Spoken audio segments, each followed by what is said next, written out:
Hey, everybody. It's A-Train. This is True Crime Undercover. I'm here with Super E and D-Mania, and they're going to tell us something interesting. What was that, D-Mania? Most American car horns honking the key of F. More fun facts, Super E. Yeah. All right. He's full of them. What about, hey, what's happening, Super E? No, not much. Just feeding my bird. Jimmy. So that feeding your bird, that's not code for anything. You're actually feeding a bird. No, I'm actually feeding a wild starling that can't fly, and he wants me to hand feed him. A-Train, I don't believe Super E has those issues to worry about that he has to cover up with code words. So, okay, I got you. So there's just nothing shaking there at the Super E household. Is that what you're Correct. saying? Uh-huh. Yeah, it's an empty nest. I got it. What do you have anything to say about that, Super E? What are we talking about? Nothing going on at your nest. Oh, no, it's an empty nest. Oh my God. Okay. What do you guys want to talk about? D-Mania, do you want to tell something about a guy jumping in the river? You want me to go before you? Yeah, go ahead. 10-4. Well, most police officers have that one subject that they've arrested tons and tons and tons of times. I had probably arrested this guy 80 to 100 times, probably in 6 or 7 years. Yeah. So he had a warrant. He was a frequent flyer. He had a warrant.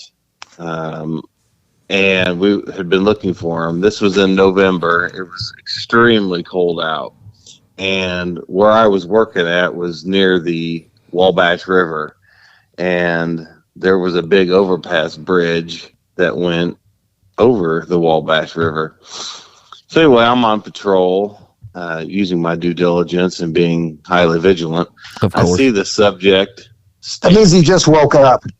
Correct. I see this subject standing on the river bridge. So I park my car and get out, walk up to him, and we'll just call him Harry. Okay. And I says to Harry, you have a warrant. It's not a big deal, but we need to get it taken care of. And Harry looks at me and says, "Not today, Moosh." That's our Western lingo from this place I worked.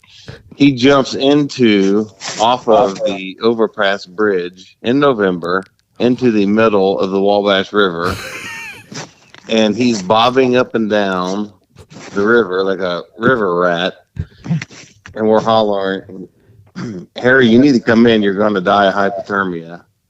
And in his lingo from this area, he says, "I'm a savvy moosh," yelling back at us as he's bobbing up and down the middle of the river. So eventually, he went down about a mile and finally came to the shore, and he was virtually an ice cube at that point. So we took him to the local mental facility where they 3-point strapped him down to the floor. Oh, man. So, Was that the Waffle House that stayed open 24 hours? yes. But that was my my jumper story there. So this mush, what's that mean? Well, apparently that means dude or guy. Okay. It's Gypsy-talk. Ah. So from back in the day, and apparently some of these guys still talk like that. Man, Gypsy. You know, speaking of your West Terre Haute guys, the guys from the police department that I live 8 miles west, they were talking about another West Terre Haute regular that was wanted down there that came 30 miles up here. And he was wanted, and he was hiding out with his girlfriend, and I guess somebody told the police here they had a warrant. He was hiding at this girlfriend's house. So they go there, and they said, "Hey, we need to look for him." And she goes, "Go ahead and search." And they thought, she seems very confident that we're not going to find this guy. So they're looking around, can't find him. And they're hearing the dryer, and it's kind of making an off-balance thump, thump. Like, wait a minute. They open up the dryer. It's going, and the motherfucker is in the dryer, rotating around, looking up at them. Oh my And they god! said, "Get out of there!" So that's another West Terre Haute guy. How did it get turned on? I wonder. I have no idea. He probably climbed in there, and she goes, "Let's make it look more realistic and turn it on." Where he just okay. Well, hopefully they had it on the anti-shrink mode. And they had plenty of dryer sheets in there, so he could smell fresh. Absolutely. That's nice. Static Good. free. Yeah, he didn't want to be static. What else? You guys got anything else? What do you think? Well, I believe that Super E has a story. Okay. You want me to tell the one about where Fitz was almost tossed out a window? Yes. I want to hear it. Okay, so back in the day, I'm cruising down the street, and I'm way out east. I see this girl walking along. She's a attractive-looking girl, and sometimes you think, "Oh no, she's not prostituting." But you think, I'm just going to pull up and pull over. Sure enough, she comes running, jumps in my car, and she's nice as can be. And she goes, "I just live right here." And I said, "Okay." And so she immediately comes out with a proposition, and I said, "Oh, I'm the place," and I lock her up, give her a summons, no issue. Fast forward a week later, and we get a guy detailed to us, street officer named Fitz. He's coming to work with us, so we're driving around. I'm showing him the area, and I go, "Hey, there's that chick I locked up last week. Her name was Christina." And I said, "I do not think she will go for it again, but just see what she's up to." He's like, "Okay," so he hops in the back seat, and I pull up, and she gets in the car, and she starts talking shit to me, like she says she wants to perform, sex for money, blah blah blah, but she doesn't come out with the money yet. Okay. She goes, I said, "Hey, I think I recognize you. Don't you recognize me?" "No, I've never saw you before in my life." I go, "Oh my God." She must be fucked up. She goes, "I've never saw you before ever." I'm like, I'm sitting there going like, "You sure?" Because I'm just feeling like about 5 days ago I met you and dated you. Never saw you before ever. So I'm like, "Okay." She goes, "Well, I don't want to talk about anything else till we go into my house." I'm like, "All right." So we park, and she lives in one of those old houses built in like 1910, were gigantic, 2-story, gigantic windows. Well, she takes us upstairs, and me and Fitz were kind of looking around. Don't want to get set up, but we're looking around. She takes me upstairs, and she tells Fitz to go downstairs and look in the refrigerator for some beer. And she's unbelievably enthusiastic and high energy, and unlike our show. And I said, "Hey, let's get this going. I'm ready to go." She grabs me and throws me on the bed. And I said, "Hey, just want some head?" She goes, "No, I'm going to fuck you. She's going to cost you $50. Now I'm laying on the bed. She's on top of me. And then I said, "Okay." I said, "Sweet. This is over. I don't have to do a whole bunch of talking and bullshit." I was wrong. And after I said, "Okay, I'll give you $50 to fuck me," and she's on top of me, she immediately leans down and bites me on the face. I'm not talking about, a friendly nibble. No, this was The Walking Dead hooker edition, where a zombie sunk her chompers right into my face. And I'm like, "Ow." And I didn't say this. I said, "Ow, you fucking bitch." And I just threw her off. And she's like, "Hey, you can't talk to me like that, you piece of shit." Well, here comes Steve. He comes running up. He goes, "What's going on?" And he's carrying a 6-pack with one missing. And I said, "Chris is under arrest for prostitution." And she's like, "Fuck you. You fuckers ain't taking me anywhere." I said, "Turn around, put your hands behind your back. We're putting cuffs on you." She goes, "Oh, really?" And tries to punch me dead in the face. I duck under it, and I'm trying to grab her, and she's throwing us around like, it's time to leave the club. We finally getting her cuffed, and all of a sudden she gets a surge of strength, pushes both of us off her, She grabs Fitz and just spins him towards the window. He goes flying, and he goes butt first through the glass. He's going out the window. I'm like, oh my God. Fitz's first night detail to us that he gets killed by an irate hooker from 2 stories up. That's going to be a hard one to explain. Yeah. And this giant bite mark on my face. But at the last second, I saw his fingernails sink into the woodwork.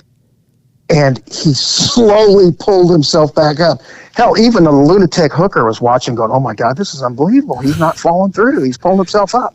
And then he had a look on his face of, you shouldn't have done that. Because then we leapt on her, and it took 2 of us. Now remember, public, there is no special handhold where you twist her pinky and she goes, oh, you got me, I give up. Right. When a woman doesn't want to go to jail and her adrenaline's up and she's high on crack, you might as well. Nothing works. So it took brute strength. We finally we're getting her cuffed. Right then, we didn't know it, but she had a boyfriend. He was He was hiding downstairs. I don't know what he was going to do. He comes running up. And I'm like, well, thank God that's over with. Leaps on my back. Now, he's not a big guy. He was about 5'7". He leaps on my back and gets me in the Ernest T. Bass chokehold, like I'm Andy Griffith. Uh-huh. I start spinning him around. He's knocking shit over. He busts out. We bust out the lamp so we can't see anything. And the crazy hooker that's cuffed, she's running around ramming people like a bull because she's cuffed behind her back. She rams Fitz back, and he kind of falls back, and he's right by the stairs. It goes downstairs. She comes at him again, and she's getting ready to blast into him. He neatly sidesteps it. She goes flying, handcuffed, head first down the stairs. Boom, boom, boom, boom, boom. Fitz is like, well, she's dead. Oh, man. And then he looks up, and then I fling the guy off me. He goes flying and lands on the bed. But it's so dark, I can't see anything. But Fitz could see this guy sneaking up behind me. He's getting ready to cold cock me. And I'm like, where's he at? Where is he at? Fitz comes running over out of nowhere and blasts this dude. Fucks him up worse than Channel 4. And we hear him say, I give up. Because his head was spinning. He was in another dimension.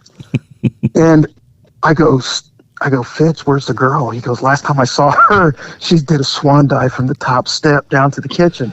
I'm like, oh, fuck. So we go running downstairs. It is the middle of winter, and the wind it's freezing to death. And she kicked open the door and ran out without a coat on. She's handcuffed. So me and Fitz got on the radio, and we asked for uniforms to come help us. And 2 female police officers show up, and one of them's got a rookie, and he's like 6'5". He's a monster. And we tell them the story, and they start dying laughing. And the female officer's like, oh, so you 2 tough undercover detectives let a girl beat you up? They're like, snicker, snicker, snicker. They're dying laughing. They think it's funny. And we're like, okay, she was pretty tough. We're like, we tell the boyfriend, hey, back us up. He's like, she's a puss. They're a bunch of pussies. And I'm like, fuck her. So they're laughing real hard. I could hear, I ain't fucking going to jail outside. I ain't fucking going to jail. Then the door gets blasted open again. She kicks the door in, comes walking in, holding the handcuffs. I don't know how she got out of them. She's holding them up. She's like, I told you fuckers I ain't going to fucking jail. Fuck you. Try it again. And I looked at the 2 police uniform women and their big rookie guy. I said, guys, have at it. Here she is. Show us how to do it. Well, they get up, ma'am, you must put your hands behind your back, blah, blah, blah. Well, the first kick to the female groin area, the fight was on with those 3 uniform officers, and she's kicking their asses. they're all rolling around like it's a big scrum. I'm like, where's the rugby ball? And finally, me and Fitz, we're getting the last laugh, ha ha ha ha. Uh-huh. And we're able to walk over because we let her get tired enough to where she kicked all their asses. Where we finally walked over, grabbed her, did the old appropriate use of force, strength to place her on the ground and get her cuffed. Uh-huh. And goes, "Oh, guys, was this really that hard?" And we were so smug and snarky. Uh-huh. And was able to get her under control. I thought that it was the end of that. Little did I know that a week later when I go to court, remember this Chris chick had gone to jail. Well, some of my informants were in jail with her. And she was laying it all out of how she kicked my ass and everything. And it was like, they said it was like she did a one-woman show. They were all enthralled with it. But Super E got his ass kicked. And so when I saw Diane, the Found Square Demi Moore, she goes, did you happen to run into a chick that kicked everybody's ass? I go, yeah, she was out of control. She goes, man, I saw it. It was wonderful. We were all entertained by her telling her the story. I was like, sweet. Fantastic. So it was awesome. But that's another happy hooker fun story for everybody. Yeah, that's a fun story. So, okay, I got a question. So after she'd ran out of the house, handcuffed, so you guys are all inside the house. She comes back for more? She comes back for more. Wow. Now, if memory serves correct, she was barefoot. Of course. In the snow, no coat on, comes back. She must have been, higher than shit on crack and booze or whatever. Because she felt no pain. When you feel see that when you get high, that's why they think they have super strength. They really don't feel any pain. Right. And they got this massive amount of adrenaline dumping.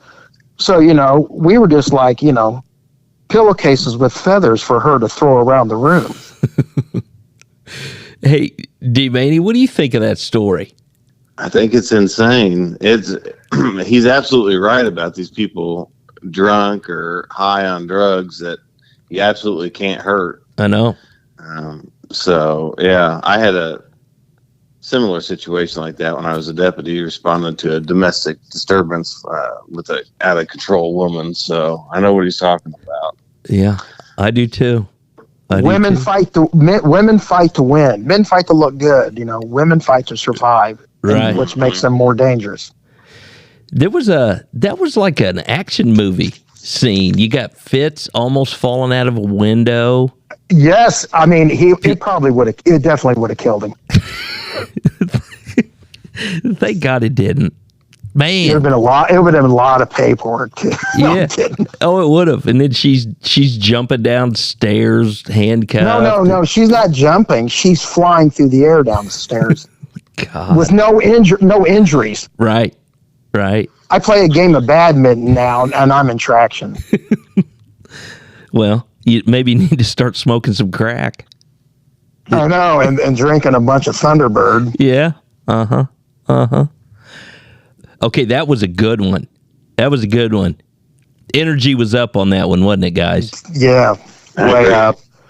It was Moosh. It was higher than high. Diddy Kai. You know what? I really think I'm going to start calling people Moosh. Yeah, we do all the time. Yeah. You couple of... After a while, it gets annoying. Does it? Mm-hmm. Okay. Yes. All right. You Are we still recording? Oh, heck yeah. Yes. Oh, well, now I get a demerit. It's A-Train. Oh, man. Demerit. I thought we weren't recording. Demerit. I don't believe A-Train ever said that he stopped recording. I did. No. What? Well, we'll just let that go. It is Super E. He's not the brightest, not the sharpest knife in the drawer. I definitely am of this three, though. That's for sure. Yeah, it's like a caveman with long hair. Exactly. You know what? I'm getting ready to talk about the fence again. No, we're not going to talk about the fence. Is your wife getting ready to tie you to it so you can go potty? To the fence? Yeah. Okay. Okay, explain that, Moosh. It's more like douche, but go ahead. All right, guys, we are out of here. See ya. All right. See ya. See ya. Oh, God, I'm covered in bird shit.